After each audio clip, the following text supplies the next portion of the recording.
करा दिए जी। अब वो बैंक वाले रोज फोन कर रहे जो उनसे पैसे निकल रहे हैं वो वापसी डालते हैं, उनकी एफडी हो गई 3 साल की, हमारी गुंजाइश नहीं है वापसी कैसे। और सभी काम चलिए ये ध्यान रखना चाहिए।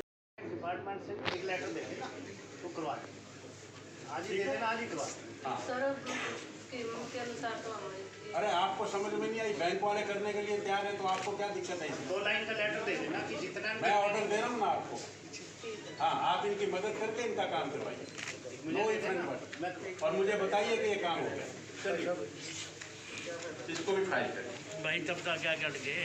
शिकायत नंबर 3 उत्तर हरियाणा बिजली वितरण निगम करनाल से संबंधी है। शिकायतकर्ता श्री रामकरण पुत्र श्री रतन सिंह, वार्ड नंबर 4। आप हमारी सीट पे बैठे हुए, ध्यान रखना प्लीज। देखना मीडिया साथियों से निवेदन है कि आप अपना आपस में बातचीत नहीं है। रामकरण पुत्र Shri Ratan Singh, ward number 4, Agrasen colony Garonda. प्रार्थी ने प्रार्थना की है कि अग्रसेन कॉलोनी में मानव सेवा संस्थान का एक मंदिर है जिसके अंदर 11,000 केवी की बिजली की 2 लाइनें गुजर रही है, जिसमें से एक लाइन में करंट ना होने के कारण कई वर्षों से बंद है और दूसरी लाइन चालू होने से मंदिर में आने जाने वाले श्रद्धालु व पुजारी की गई है। अतः अंत में प्रार्थी ने प्रार्थना की है कि उक्त दोनों तारों में से बिजली की बंद पड़ी लाइनों को हटवाया जाए तथा दूसरी चालू लाइन से बिजली की नंगी तार हटवा कर केबल लाइन लगवाई जाए ताकि अप्रिय घटना से बचा जा सके। इसके अतिरिक्त इस संबंध में प्रार्थी ने दूरभाष के माध्यम से यह अवगत कराया कि उसकी समस्या का पूर्ण रूप से समाधान नहीं हुआ है। रामकरण जी बताओ जी। हाँ, ये मंदिर है जी। जांच रिपोर्ट एक्शन साहब प्रस्तुत करें। 2 लाइन लिखी थी, एक में करंट नहीं था, एक में करंट है। तो जो करंट नहीं था वो तार हटा दी है, तो जिसमें करंट है उसमें हवा भी केबल लगा दो ताकि आने जाने वाले सब सुरक्षित रह जाए। नमस्कार सर, वहाँ पे 2 11 केवी की लाइनें थी, एक आइडल लाइन थी, एक सिटी फीडर है जिसपे लोड चल रहा है पूरे शहर में, आधे शहर का सर। तो जो आइडल लाइन थी उसको तो रिमूव कर दिया गया है सर। जो लाइन चालू है उसमें कैंटिलीवर लगा के गली के बीचों बीच कर दी है, तो सेफ डिस्टेंस तो बना दिया कि नहीं बना दिया? हाँ, पर टूटने का खतरा है जी, कभी के नीचे गिर जाए, वहाँ सर्दी में पेट से धूप आदमी ऊपर में कबूतर है लड़ेगा, कोई मर्जी साइड से नीचे पड़ेगा, बैठने के बीच में हाँ सर। उन्होंने कहा कि कुछ हुआ है तो उसकी पूरी तसल्ली नहीं होती। तो जिस एरिया की बात कर रहे हैं उस पोर्शन में मैंने केबल कल ही शाम को भिजवा दी थी, एसडीओ नहीं बैठे हैं, वो 1-2 दिन में लग जाएगी सर। नहीं, खाता खुलवाया इन्होंने 25/11/2021 को, और आपने अप्रूव किया कब? 8 फरवरी 2022 को। अच्छा, फिर सर और अब ये इनको मिली कब? सर 12/12/2022 को हमने इसके पैसे टीएसपीएस के माध्यम तो ये 10 सरकारी नौकरी लगवाने के लिए उनसे 4,24,000 रुपये ले गया और जब वे फ़ोन करते हैं तो उन्हें आश्वासन देता रहा। और जब प्रार्थी ने उसको बोला कि उसके पैसे वापस दे दो तो उसने प्रार्थी को एक्सिस बैंक पॉलिसी के 2 चेक मूल 2,42,000 रुपये और मूल 1,80,600 रुपये उन्हें दे दिया गया। तो प्रार्थी ने ये चेक पीएनबी में लगाए तो दोनों चेक बाउंस हो गए। तो प्रार्थी ने उसे फोन किया तो वह धमकी देने लग गया और ये वो पैसे ले गया ना जी, मतलब दिया मेरे से जी। वो बोलिया अब भाई मैं पैसे तो नहीं है नहीं, मैं तेरे लड़के को बुलवा दूँगा। मन पड़ा दूँगा, मैंने ध्यान नहीं 7 आदमी तो पैसे ले गया, कोई ना पैसा है ये धमकी दे रहा है, तेरे को कर दूँगा, ये कर दूँगा, ना पैसे है कुछ नहीं।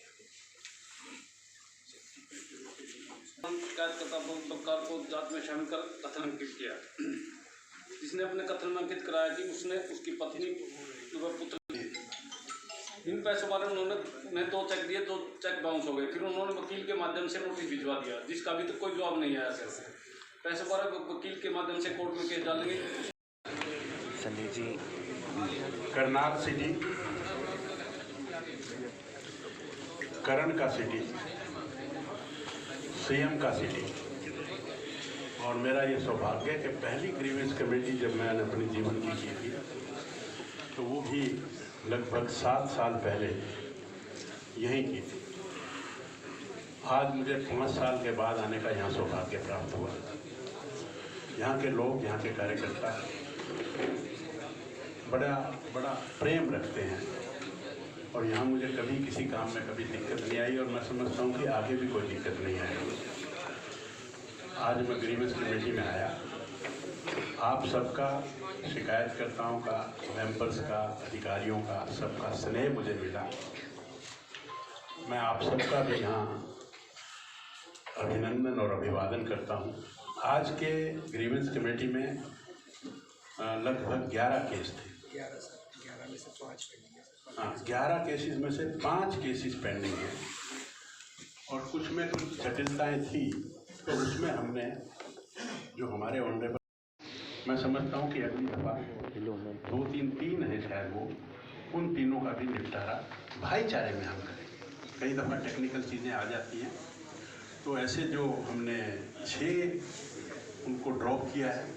अलग अलग समस्याएं थी, किसी का कोई ज़मीन का, किसी का बिजली का, तो इस तरह की मिक्स्ड सारी कंप्लेंट्स थी, वो सारी हमने डील की हैं। उसके बाद हमने ग्रीवेंस कमेटी के मेंबर्स की भी शिकायतें सुनी हैं और मैंने निवेदन किया है कि जो मेंबर्स हैं वो इनका आई हैं, जिनका हम संज्ञान लेंगे और उचित कार्रवाई करेंगे। सर बहुत सारे शुरू में मैंने कुछ देखा कि कुछ जिले के जो उच्च अधिकारी थे, मुझे लगता है कि उन लोगों ने इस मीटिंग को इग्नोर किया है, तो इसकी इंक्वायरी होगी और उनके खिलाफ प्रॉपर एक्शन लिया जाएगा।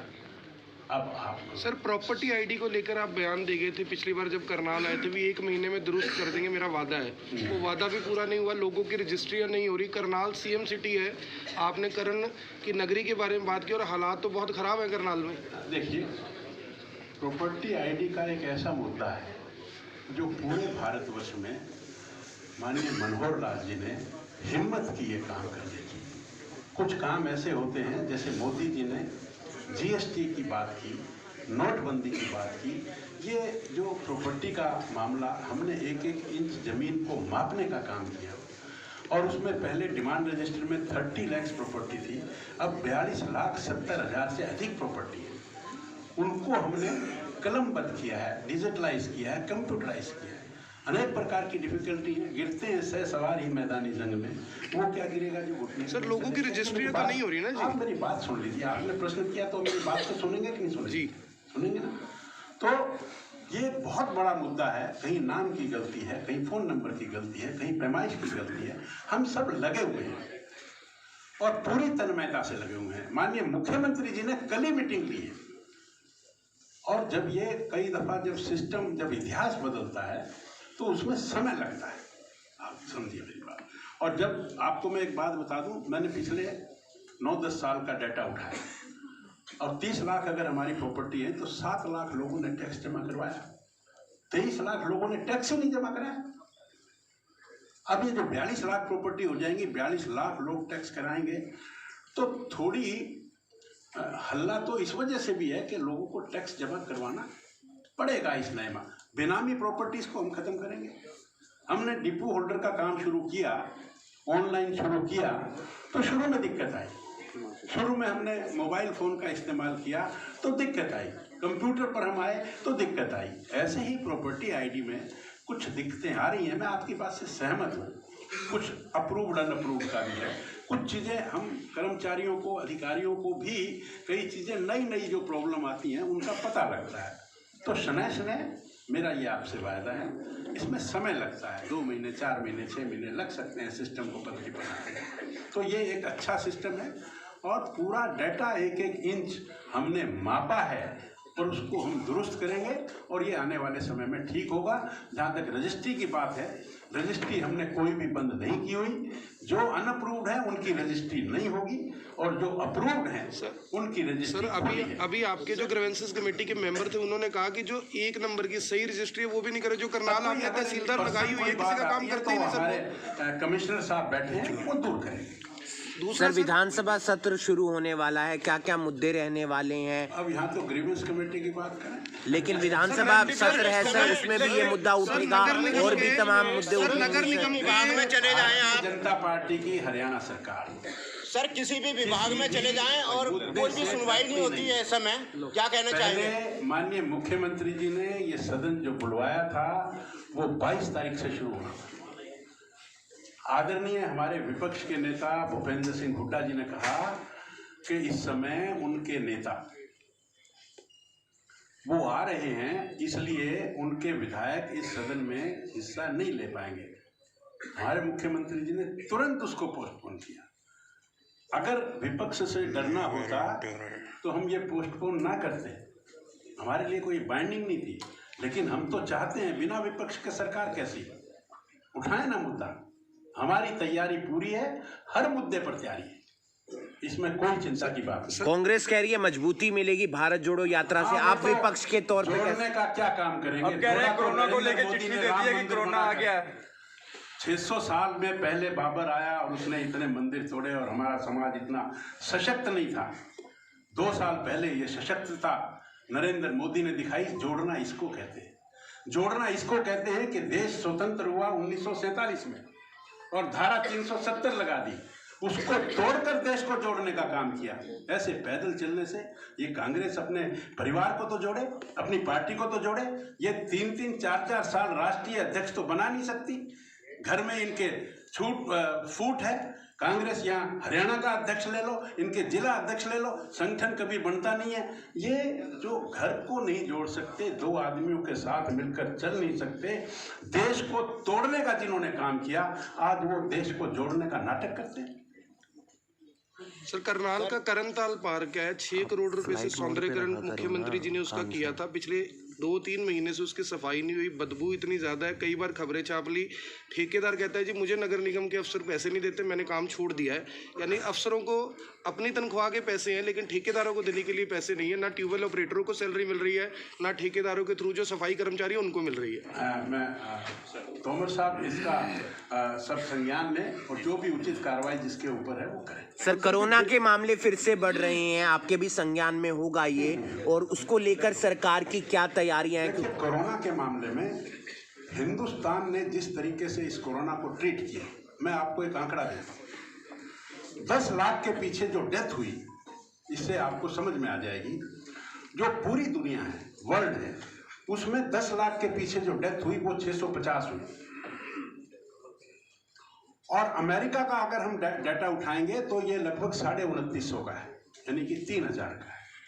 और हिंदुस्तान का आंकड़ा अगर 10 लाख के पीछे उठाएंगे तो ये 350 का था। अब कहाँ तो अमेरिका अपने आप को दादा समझता है, इंफ्रास्ट्रक्चर का मास्टर है, पैसा उसके पास उसकी कमी नहीं है, धनाढ्य है, सब तरह से नंबर 1 कहलाता है। वहाँ तो 10 लाख के पीछे 3000 डेथ हुई और हिंदुस्तान में 350 डेथ हुई और हरियाणा की डेथ तो 330 हुई। हम कई दफ़ा पड़ोस में कोई डेथ हो जाती है और वो ऑक्सीजन का नाम लगाकर और हम हल्ला मचा देते हैं, लेकिन आप इसको आंकड़े को देखकर, मैंने आपको ये आंकड़ा इसलिए दिया कि आपको समझ में आ गया होगा कि हमारी मैनेजमेंट कितनी बढ़िया थी। और दुनिया में तो पता नहीं क्या क्या हो रहा है। हमारे यहाँ सबसे पहले, वर्ल्ड में सबसे पहले 2 वैक्सीन हमने कोविशील्ड और कोवैक्सीन की मंगवाई और लोगों को लगाई और मैक्सिमम नंबर में लगाई और आज हमारी इम्यूनिटी है, इसलिए हम सारे लोग बिना मास्क के यहाँ आपस में। इस बार भी तैयारी पूरी है सर? पूरी तैयारी। और ये जो ओमनी वायरस जो है, ये अभी मुझे पता लगा है BH7 है, BH7 है और ये 5 का ये वेरिएंट है। हमारे यहाँ इसका कोई दिक्कत नहीं है। डॉक्टर काफी दिन से हड़ताल कर रहे हैं, जो स्टूडेंट है उसको लेकर सरकार मामला सुलझा लिया गया है। और हरियाणा सरकार की इसमें जो नीयत थी वो ये थी कि हरियाणा में जो हमारा आम जन है उसको मेडिकल सेवाएं नहीं मिलती थी, उन डॉक्टर्स को होल्ड करने के लिए ऐसी पॉलिसी बनाई गई थी। उसमें उनसे आपसी बातचीत करके उसको कम ज़्यादा समय को करके